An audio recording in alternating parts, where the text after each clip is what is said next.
यह शरारती लड़की फ्रिज बैठती है, लेकिन जब उसे ठंड लगती है तो वो जाना चाहती है। वो रेफ्रिजरेटर का दरवाजा भी नहीं खोल सकती, केवल रेफ्रिजरेटर को लगातार हिलते हुए देखें। पूरे घर में लड़की की आवाज गूंज उठी। बच्चे की माँ नहीं हिली। 3 साल का जियो मेई। जागने के बाद उसकी आंखें खोलो, माँ को हिलाओ, यह सोचकर कि वो पानी पीना चाहती है, लेकिन माँ ने कोई प्रतिक्रिया नहीं दी। जियो मेई खुद खड़ी हो गई। लिविंग रूम से टीवी की आवाज आ रही है। उसे लगता है कि उसके पिता टीवी देख रहे हैं। पापा! उसने किसी का जवाब भी नहीं सुना। घर गुब्बारों से भरा है, क्योंकि कल उसका जन्मदिन था। वो बाहर जाकर अपने पिता को ढूंढना चाहती है, लेकिन वो दरवाजे के घुंडी तक पहुंचने के लिए पर्याप्त नहीं है। उसने देखा कि नल बंद नहीं था। तुरंत एक कुर्सी उठाई और उस पर चढ़ गए। बहुत मेहनत लगती है, लेकिन फिर भी नल बंद नहीं कर सकता। उसने देखा कि पानी ओवरफ्लो होने वाला है, लेकिन जमीन पर एक एल आकार का विद्युत आउटलेट है। एक बार बिजली का आउटलेट गीला हो जाता है, परिणाम बहुत अप्रत्याशित होंगे। जियो मेई अपने साथ टीवी देखने के लिए अपनी माँ को जगाना चाहती है। उसने देखा कि उसकी माँ ने कोई प्रतिक्रिया नहीं दी। वो रिमोट का इस्तेमाल कर रही है। उस चैनल पर जाएं जिसे उसकी माँ सबसे ज्यादा देखना पसंद करती है, और टीवी को बहुत जोर से चालू करो। लेकिन उसकी माँ ने फिर भी कोई प्रतिक्रिया नहीं दी। जियो मेई थोड़ा डरा हुआ है, रोना शुरू कर दिया। उसने अपनी माँ को हिलाने के लिए अपनी पूरी ताकत लगा दी।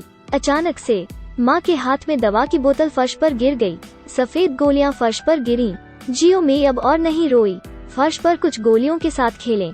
उसने एक गोली उठाई और अपनी माँ से पूछा, माँ, क्या मैं इसे खा सकता हूँ? उसके बाद फोन बज उठा। जियो मेई कैबिनेट पर चढ़ गया और फोन पकड़ लिया, लेकिन जब वो नीचे आई, उसने गलती से फोन जमीन पर गिरा दिया। कोठरी में फिसल गया। वो इसे प्राप्त नहीं कर सकती। फोन में एकमात्र आवाज उसके पिता की आवाज है। केवल ध्वनि से ही वो जान सकती है। कल रात माँ और पिताजी का झगड़ा हुआ था। पापा प्लेन से दूसरे शहर जा रहे थे, लेकिन वो यह नहीं जानता था। उसकी पत्नी ने ली आत्महत्या के लिए ड्रग्स लिया। उसने जियो मेई नामक एक मासूम बच्चे को छोड़ दिया। अकेले बंद घर में दरवाजे बंद हैं। माँ मर चुकी है, लेकिन वो नहीं जानती थी। उसने अपनी माँ के चेहरे पर बैंगनी निशान देखे। स्पष्ट रूप से मरने से पहले उसे घरेलू हिंसा का सामना करना पड़ा। जियो मेई फेस क्रीम लेता है। अपनी माँ के चेहरे को धीरे से रगड़े। वो अपनी माँ के घाव का इलाज करना चाहती है। अचानक से जियो मेई से कुछ गंध आती है। पता चला कि लोहा पहले से ही कपड़े जला रहा था। छोटी लड़की ने पैंट को फर्श पर रख दिया। पैंट धुएं के बादल छोड़ रहे थे। लोहे ने जगाई उसकी जिज्ञासा। वो लोहे के चारों ओर दौड़ी। इसका स्त्री पक्ष बहुत गर्म है। वो बाहर पहुंची और उसे थोड़ा छुआ। इतनी गर्म कि वो फूट फूट कर रोने लगी। रोती हुई माँ पर चढ़ो, रो जब तक वो सो नहीं गई। जियो मेई फिर से जाग गया। वो प्यासी थी। वो दूध पीना चाहती थी। वो माँ को हिलाना बंद नहीं करती, लेकिन माँ फिर भी कोई जवाब नहीं देती। वो खुद लेने गई थी, लेकिन दुर्भाग्य से उसका हाथ मजबूत नहीं है। दूध फर्श पर गिर गया। जियो मेई ने फर्श को पोंछने के लिए एक तौलिया लिया। वो केक खाने के लिए ले गई, लेकिन केक भी जमीन पर गिर गया। जियो मेई ने केक को ओवन में डाल दिया, लेकिन वो नहीं जानती कि कैसे अभिनय करना है। मनमाने ढंग से एक बटन दबाएं। ओवन खोलने के बाद फिर केक जल गया। उसे बचा हुआ केक लेना था। सेंकने के लिए आग का प्रयोग करें। तेजी। इसे जला दिया गया था। वो चूल्हा बंद करना चाहती थी, लेकिन वो नहीं जानती थी कि क्या करना है। वो अपने मुंह से आग बुझाना चाहती थी, लेकिन क्योंकि यह बहुत करीब है, उसने उसे जला दिया। वो रेफ्रिजरेटर के सामने खड़ी थी। उसकी सारी शक्ति का प्रयोग करें। उसने फ्रिज का दरवाजा खोला। उसने केक निकाला जो अलमारी में था। वो खाने बैठी। खाने के बाद वो रेफ्रिजरेटर के बारे में उत्सुक थी। उसने फ्रिज से सब कुछ निकाल लिया। फिर उसमें बैठो। धीरे धीरे दरवाजा बंद करो। लेकिन जब वो बाहर जाना चाहती थी, उसने पाया कि वो कोठरी का दरवाजा नहीं खोल सकती थी। फ्रिज हिलना बंद नहीं किया। क्या होगा अगर रेफ्रिजरेटर जमीन पर गिर जाए? परिणामों की कल्पना करना कठिन है। उस समय टब में पानी भी गिरा। गैस के चूल्हे में आग लगी थी। सौभाग्य से जियो मेई अभी भी कोशिश कर रही है। अंत में फ्रिज का दरवाजा खोला, लेकिन टूटे हुए कांच के जार पूरे फर्श पर हैं। वो धीरे से बालकनी की रेलिंग पर चढ़ गई। आंखों के सामने नीचे कई मीटर की ऊंचाई है। पता चला है उसकी गुड़िया गिर गई। सौभाग्य से पड़ोसियों ने उसे खोज लिया। उसने कहा कि वो उसे गुड़िया लेने में मदद करेगा। उसने बात मानी और अंदर चली गई। वो कमरे में लौट आई। उसने एक सफेद पानी की बोतल देखी। वो उसे लेकर अपनी माँ के सामने ले आई। उसकी माँ ने अभी भी जवाब नहीं दिया। छोटी बच्ची को दूध की बोतल ढूंढनी थी। कुछ अंदर डालो। क्योंकि उसकी ताकत बहुत कमजोर है, तो पूरी बोतल बिखर गई। वो अपनी माँ के सामने आ गई। उसने रोना बंद नहीं किया।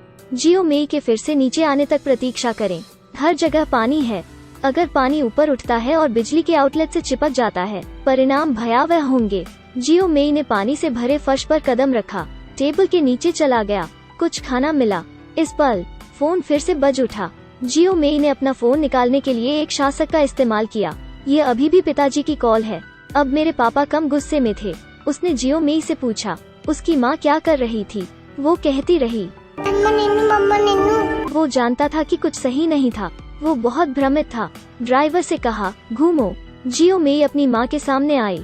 माँ के मुंह में खाना डालो, लेकिन वो इसे अंदर नहीं डाल सकी। अचानक से गोलियों ने जियो मेई का ध्यान आकर्षित किया। क्या मैं उन्हें खा सकता हूँ? फिर जियो मेई ने उसके मुंह में दवा डाल दी। जल्दी से लड़की ने पेट में निगल ली 4-5 गोलियां। फिर वो सोने लगी, हाथ में खिलौने पकड़े हुए। धीरे धीरे सो गया। घर अब खतरा हर जगह मौजूद है। बिजली के लोहे को अभी तक नहीं काटा गया है। नल अभी भी चल रहा है। एल के आकार का विद्युत आउटलेट अभी भी बाहर के संपर्क में है। गैस का चूल्हा अभी भी जल रहा है। गर्म पानी की टंकी में विस्फोट हो गया है। कोई खतरा। सभी भयानक दुर्घटना का कारण बनते हैं। पिताजी अंत में वापस आ गए हैं। उस पल घर धरती पर नर्क बन गया है। दीवार पर जले के निशान हैं। पूरा घर घने धुएं से भर गया। अचानक से जियो मेई की आवाज गूंजती है, पापा ठीक है, मैंने दोनों घर बना दिया। मैं सुंदर से घर बना रहा हूँ। यह एक सच्ची कहानी पर आधारित फिल्म है। पिताजी की आखिरी चीख मुझे एक अंत के बारे में सोचता है। जियो मेई टेबल के नीचे इंतजार कर रहा है। शायद यह सिर्फ उसके पिता का सपना है। जीवन में पति पत्नी के बीच वाद विवाद होना सामान्य है, लेकिन गलती से जिसे चोट लगती है वो बच्चा होता है। आज की कहानी यहीं समाप्त होती है। मेरे पीछे आओ आपको और विशेष फिल्में देखने के लिए लाने के लिए।